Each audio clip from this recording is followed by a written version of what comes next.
Yo brawlers, this is your man, Glass Chin, and you're watching Glass Chin's Boxing. Don't forget to like, share, and subscribe. Yo brawlers, so the internet has broken today with the news that Anthonyjoshua is seriously considering accepting the £15 million step-aside money to make way for Tyson Fury and Alexander Usyk and the undisputed fight. This has been rumoured for weeks, with Eddie Hearn confirming that they would have to look at serious offers. Gareth Davis just released an article in the Telegraph stating that Joshua is close to accepting the offer, with Eddie Hearn telling him last week expect the unexpected. It does seem strange also that the Piccadilly Stadium in Cardiff has been reserved for Tyson Fury to fight on the 26th of March. Even though the purse bids with Dillian Whyte have been delayed now for the third time, with the next date for the bids to take place on the 26th of January. Frankwarren recently made this comment: everybody in boxing wants to see the undisputed fight between Tyson and Usyk. I want to see it just as a fan. So that is the fight we are trying to make. This would leave Dillian Whyte out in the cold. As far as I'm aware, unification fights always trump mandatories.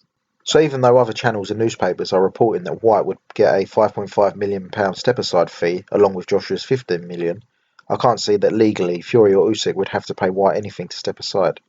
I'm torn about this news. I always think that being undisputed in boxing should be the main goal for all fighters. What's better than being able to look yourself in the mirror and say, I'm number one, I'm the best, knowing that you've proved it. In a multiple belt era, there's never been a 4-belt undisputed heavyweight champion. So all fans should crave to see the first one crowned. Fury, Usyk, Whyte and Joshua are all potentially 2 fights away from that glory and that legacy. Joshua and Whyte would be stepping away from something greater than money, and that's your name in the history books. To be fair, I'm not too fussed about seeing the Usyk vs Joshua rematch. I'll watch it, but I don't really have a buzz about it. I thought the first fight was one-sided enough not to warrant a return. I kind of felt the same about Fury vs Wilder 3, although I did want to see if Wilder really had the heart to go out on his shield. He surprised me and a lot of people. And that was the fight of the year for me, so you never know in the heavyweight division. Maybe Joshua vs Usyk 2 will turn out to be a right little barn burner. Speaking of Wilder, there's talk again this week of him retiring. I hope that isn't the case, as his stock has never been higher. I always like to see champions retire with a win. It would be bad for the current heavyweight division if Wilder never laces them up again. Lots of great matchups out there for him still. Bobarum seems to want to feed Gerald Anderson to Wilder later this year. I'm a huge fan of Anderson and think he's a future world champion, but he doesn't need to be anywhere near Wilder at this stage of his career. At 22 years old, there's no reason to rush him.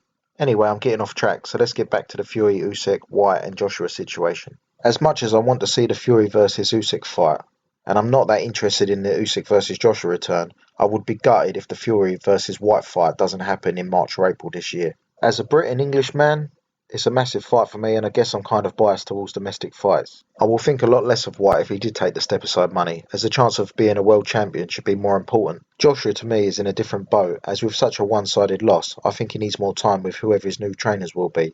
So moving aside for this fight might be the right thing to do. Well, at least a smart thing. Also, Joshua already has built a legacy as an Olympic gold medal winner and 2-time unified world champion. Whyte has a decent record, but he hasn't achieved anything close to Joshua's achievements. So the Can Man can't pass this up. With Whyte, it's sink or swim time. Fury's coming off a hard fight with Wilder, and after the inactivity before and then partying after the trilogy win, Fury doesn't look in great shape, or at least great shape for him. A lot of people think Fury's knees are going, and that's part of the reason why he changed his style. That remains to be seen. But Whyte won't have a better chance to beat Fury than now. Why risk putting himself to the back of the queue, only for Fury to get beaten in the meantime? They call him the body snatcher for a reason, and an immobile Fury's body is a big target. Whyte needs to stop listening to his advisors and take the $5 million guarantee and 20% deal and get this fight over the line. It's a conflict of interest matchroom dealing with both Joshua and Whyte at this point. Whyte's always been playing second fiddle to Joshua. As Hearn's golden boy and cash cow, maybe Hearn's not looking out for Whyte's interests at this point. If Joshua takes the $15 million step-aside money, then Whyte could find himself out in the cold.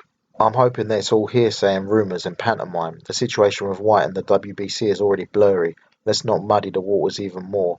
Hopefully Gareth Davis jumped the gun about Joshua and the Fury and Whyte fight is going to purse bids on the 26th. Let's also cross our fingers and hope that the talk of Fury fighting Emmanuel Charr Robert Helenius is just mind games to get into Dillian Whyte's head to try and force him to take the deal on the table.